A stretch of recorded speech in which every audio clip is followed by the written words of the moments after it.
জয় বাংলা, জয় বাংলাদেশ জিন্দাবাদ। সুনামগঞ্জের দিরাইয়ে এক বিএনপি নেতার মুখে জয় বাংলা স্লোগানের ভিডিও সামাজিক যোগাযোগ মাধ্যম ফেসবুকে ভাইরাল হয়েছে, জানিয়ে রীতিমতো আলোচনার ঝড় উঠেছে।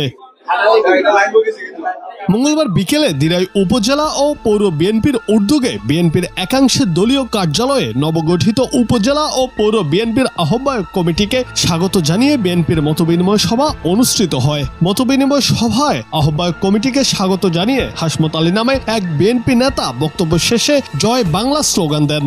জয় বাংলা, জয় বাংলাদেশ জিন্দাবাদ। কি বলছেন আমাদের কাছে লাইভ আছে। এই ভিডিও ফেসবুকে ভাইরাল হওয়ার পর থেকেই সামাজিক যোগাযোগ মাধ্যম ফেসবুকে আলোচনার ঝড় উঠেছে। এর আগে কমিটি ঘোষণা হলে উপজেলা আহ্বায়ক কমিটিকে প্রত্যাখ্যান করে বিক্ষোভ মিছিল করে স্থানীয় বিএনপি। ঘটনার বিষয়ে হাসমত আলী বলেন, আমি দীর্ঘদিন দিরাই পৌর যুব দলের সাংগঠনিক সম্পাদক ও সহসভাপতির দায়িত্ব পালন করেছি। সারা জীবন শহীদ জিয়ার আদর্শে বিএনপির রাজনীতিতে যুক্ত আছি। আমি 4 দিন ধরে জ্বরে ভুগছি, অসুস্থ শরীর নিয়ে মিটিংয়ে যাই। আজ যা হয়েছে আমার অসাবধানতা বশত হয়েছে। তবে এই ঘটনায় ক্ষোভ দেখা দিয়েছে স্থানীয় বিএনপির নেতাকর্মীদের মধ্যে। জুনায়েদ আহমেদ, বাংলা টিভি।